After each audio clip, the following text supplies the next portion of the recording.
요양병원이다 보니까 그 부분에 대해서 좀 고민을 하시는 것 같고, 실제 가서 어떤 서비스를 받을 수 있고 그리고 비용은 어떻게 되는지, 그리고 시설의 구조가 어떻게 다른지 이런 것들에 대해서 잘 이해를 못 하시더라고요. 그래서 그 부분에 대해서 오늘 좀 차근차근히 요양원과 요양병원의 차이를 여러분들이 잘 이해하실 수 있게 좀 총정리를 해드리도록 하겠습니다. 우선 요양병원은 국민건강보험법 그리고 의료법에 의해서 만들어진 의료기관입니다. 그래서 요양병원에서는 의료 서비스를 받을 수가 있고, 저희가 보통 생각하는 병원들 있잖아요. 여기 뭐 삼성병원, 세브란스병원, 뭐 아산병원 같은 그런 병원입니다. 근데 요양원이라는 것은 노인복지법과 장기요양보험법에 의해서 개설이 되는 복지시설 혹은 돌봄 서비스를 받을 수 있는 곳입니다. 그러다 보니까 병원과는 다르게 의료기관이 아니고 그런 장기요양시설이라고 생각을 해주시면 될 것 같습니다. 자, 그러면 요양병원과 요양원에 어떤 분들이 가야 하는가에 대해서 좀 알아볼게요. 요양병원은 따로 입원의 기준이라는 게 명확하게 정해져 있지는 않지만 실제로 노인성 질환이나 만성 질환자, 그리고 급성기 치료를 어느 정도 입원해서 마치고 그 뒤에 회복기에 조금 더 병원에서의 케어가 필요한 분들을 대상으로 입원을 허가하고 있습니다. 그래서 실제 입원을 하려고 할 때 어떤 서류가 필요하냐면, 담당 의사가 이 어르신의 경우 혹은 이 환자의 경우 요양병원에서의 케어가 필요하다라는 의사의 소견서 혹은 진료 의뢰서가 필요합니다. 그런데 요양원 같은 경우는 장기요양보험법에 의해서 만들어진 기관이다 보니까 장기요양 등급이라는 거를 받아야지만 요양원을 이용하실 수가 있습니다. 그래서 장기요양 등급 1등급 또는 2등급 같은 경우는 특별한 조건 없이 입소가 가능하고요. 3등급과 4등급의 경우에는 지금 현재 어르신이 계시는 환경에서 도저히 돌봄이 되지 않는 환경이다라고 그런 의사의 소견이나 여러 판단이 있을 때 입소가 가능하다고 볼 수 있습니다. 요양병원과 요양원의 시설 면에서 좀 차이가 있는데요. 무엇보다도 제일 중요한 차이는 인력 구조입니다. 요양병원은 병원이다 보니까 당연히 의사와 간호사가 상주하는 곳이고요. 요양원은 어르신들에게 돌봄 서비스를 제공하는 곳이다 보니까 돌봄을 제공하는 그런 인력들, 주로 요양보호사가 중심이 되어서 돌봄 서비스를 제공하는 곳입니다. 우선 요양병원 같은 경우는 환자 40명당 의사 1명이 필요하고요. 요양병원의 규모에 따라서 의사의 수가 정해진다고 볼 수 있고요. 간호사 같은 경우는 환자 6명당 간호사 1명이 필요한데, 예를 들어서 요양병원의 전체 입원 환자 수가 180명이다 라고 한다면 간호사는 총 30명이 필요하고요. 간호사 중에 3분의 2까지는 간호조무사를 고용할 수가 있습니다. 그리고 사회복지사는 병원당 1명, 그리고 물리치료사는 환자 100명당 1명이 계시는 구조이고요. 요양원 같은 경우는 조금 다른 게, 병원이 아니다 보니까 의사가 상주하는 시설은 아닙니다. 의사가 계약 의사 형태로 한 달에 2번 시설을 방문해서 어르신들을 살피는 그런 구조이고요. 시설에는 간호사나 또는 간호조무사가 항상 상주를 하는 구조입니다. 그리고 요양보호사가 있다라는 게 가장 큰 차이라고 볼 수 있는데요. 입소자 2.5명당 요양보호사 한 분이 항상 이렇게 계시는 구조이고, 그 외에 사회복지사 같은 경우는 입소자 100명당 한 분, 물리치료사도 입소자 100명당 한 분 정도가 계시는데, 사실 요양원은 100명이 넘는 구조의 요양원이 잘 없기 때문에 기본적으로 주로 메인 인력은 요양보호사라고 보시면 될 것 같습니다. 요양보호사가 입소자 2.5명당 1명이라고 하니까 사실 굉장히 많아 보이긴 하는데요. 여기서 생각을 하셔야 되는 거는 이 모든 시설의 인력 기준이 24시간 상주하는 것이 아니라 전체 인원을 말하는 거다 보니까 3교대를 통해서 그들이 근무를 한다라고 산정을 하면, 조금 통계를 내자면 2.5명당 요양사가 1명이 계신다기보다는 입소자 한 6명 정도, 7명당 한 분 정도가 계시는 그런 구조라고 보시면 될 것 같습니다. 그리고 인력 구조에서 무엇보다도 가장 크게 차이 나는 것이, 이쪽엔 요양보호사, 요양원엔 요양보호사가 있다고 말씀드렸는데 요양병원엔 요양보호사가 없습니다.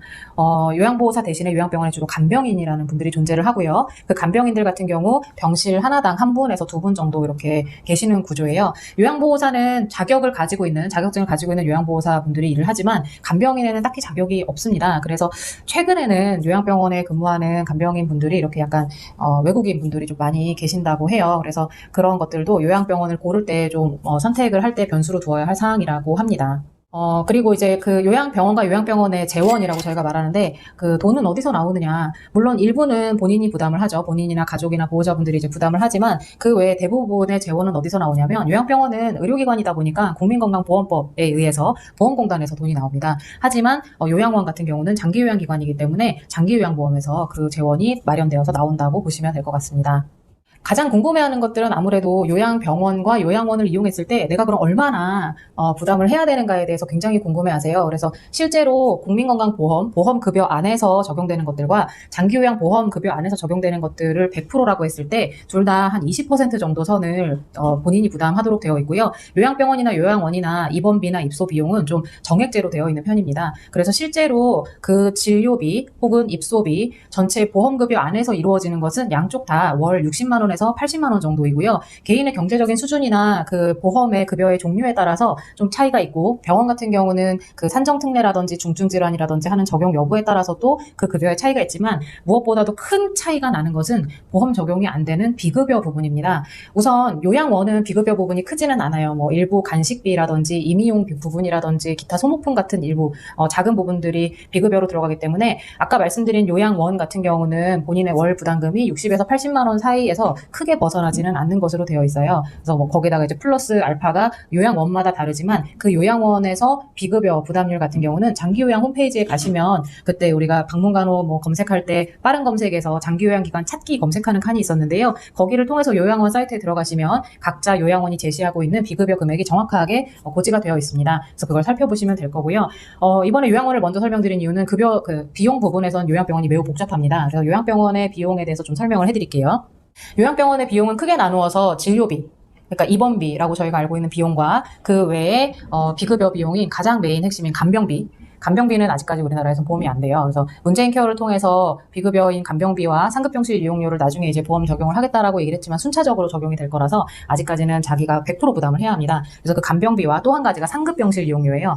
요양병원 같은 경우는 1인실, 2인실, 4인실, 6인실, 그리고 VIP룸 이런 식으로 보통 구성이 되어 있는데, 4인실에서 6인실은 추가 비용 없이 이용을 하실 수가 있어요. 그런데 1인실, 2인실, VIP룸 같은 경우는 추가 비용이 있는데, 평균적으로 봤을 때 뭐 2인실 같은 경우에는 하루에 10만 원 정도를 추가로 낸다던가, 뭐 1인실 같은 경우는 한 15만 원, VIP실 같은 경우는 뭐 침대도 있고 소파도 있고 뭐 화장실과 뭐 발코니 이런 것들이 막 다 갖추어져 있는 구조들로 막 이렇게 요양병원들이 많이 홍보를 하는데요. 하루에 한 20만 원 정도 추가 비용이 듭니다. 그래서 상급병실 이용료만으로 거의 한 달에 300에서 600만 원 정도가 추가가 될 수 있고, 4인실이나 6인실을 이용하는 경우는 사실 그런 경우가 거의 없기 때문에 추가 비용이 없습니다. 간병비 같은 경우도 많이 궁금해 하시는데, 보통 6인실 하나에 간병인을 한 명 두는 구조인 경우에 하루 간병비를 보통 평균적으로 한 2만 원 정도 내십니다. 그런데 이제 6인실 병실에 간병인을 2명 정도 둘 경우에 하루 평균 그 간병비가 한 3만 5천 원 정도 그렇게 부담을 하시니까, 간병비만으로 월 한 60만 원에서 100만 원 정도가 추가적으로 나가는 구조고요. 나는 간병을 혼자서 1대1로 쓰고 싶다라고 한다면 그 간병인을 보통은 직접 고용하거나 요양원에서 이렇게 중개를 해주는 형태가 되는데요. 그런 경우에 비용은 이제 간병인에 따라 다르지만 하루 평균 뭐 7만 원에서 10만 원 정도 추가로 낸다고 보시면 될 것 같습니다.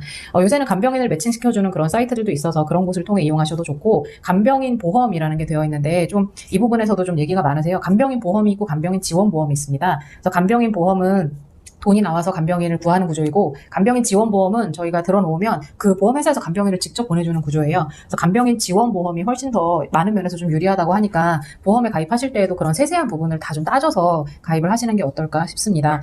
그래서 정리하자면, 요양원과 요양병원에서 실제로 내는 돈은, 요양원은 월 60만 원에서 80만 원 수준인데, 요양병원 같은 경우는 진료비에다가 간병비에다가 그 외에 소모품 기저귀 비용에다가 거기다가 플러스 병실료까지 했을 때, 작게 정말 최소한으로 나는 의료급여 수급자이고 뭐 여러 가지가 적용이 돼서 진료비를 내지 않는 사람이다라고 한다 하더라도, 간병비에서는 피할 수 없는 돈이 있기 때문에 최소한 60만 원에서, 최대로 요양병원에서 내는 분들은 VIP룸을 이용하고 모든 재활 서비스라든지 이런 여러 가지 치료에 영양수액을 매일 또 맞고 하신다면 한 달에 1,000만 원 이상도 충분히 낼 수 있는 구조다라는 거를 좀 이해를 해주시면 될 것 같고요. 뭐 60만 원에서 뭐 많게 1,000만 원 이상이라고 말씀을 드리긴 했는데, 사실 일반적으로 그럼 대부분의 많은 분들이 내는 금액이 얼마냐라고 하면 100만 원에서 200만 원 사이 정도입니다. 그래서 특별히 아주 많은 처치를 하지 않는 경우는 100만 원 초반대부터 재활이나 이런 것들, 뭐 수액 치료를 좀 많이 하시는 분들, 약을 좀 많이 쓰시는 분들 이런 경우 한 200만 원까지 해서 요 사이에서 어느 정도 커버가 된다고 보시면 됩니다.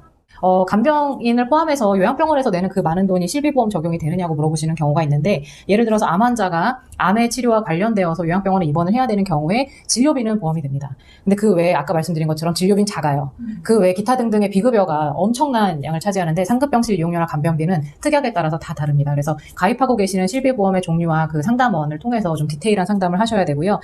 사실 제가 요양원이든 요양병원이든 보호자분들한테 늘 말씀드리는 게 있습니다. 요양원이든 요양병원이든 어디를 가야 될까, 시설을 고를 때 제일 먼저 봐야 될 거 1번, 저는 냄새를 제일 많이 얘기를 하는데요. 어르신들 아무래도 기저귀를 가지고 계시거나 여러 가지 상처, 욕창 이런 것들을 가지고 계시는 분들이 많아서, 쾌적한 냄새가 나는 요양원이나 요양병원은 믿고 맡기셔도 괜찮습니다. 그런 케어가 아주 빠르게 정확하게 이루어지는 곳이라고 생각하시면 되고요. 그 다음에 확인할 수 있다면 식사의 질을 좀 확인하시면, 식사의 질이 얼마나 좋으냐에 따라서 그 요양원과 요양병원이 얼마나 어르신들에게 신경을 쓰고 있느냐가 또 판단된다고 볼 수 있습니다. 그리고 또 한 가지는 좀 무리하게 다른 곳에 비해서 시설 비용이 엄청 저렴한 곳이 있어요. 그래서 이런 경우는 웬만하면 피하시는 게 좋습니다. 적절한 비용, 평균적인 비용을 지불하고 이용을 하는 게 가장 좀 고민을 덜 할 수 있는 방법이고요. 고급인 곳들은 그만큼 비용을 내고 서비스를 많이 받을 수 있다고 하지만 너무 저렴하거나 다른 곳에 비해서 비용이 진짜 너무 확연하게 적다라고 홍보를 하는 곳들은 좀 가급적이면 피하시는 게 어떨까 생각을 합니다. 지금까지 치매 전문 유튜브 채널 똑똑의 주치 정답 정혜진이었습니다. 감사합니다.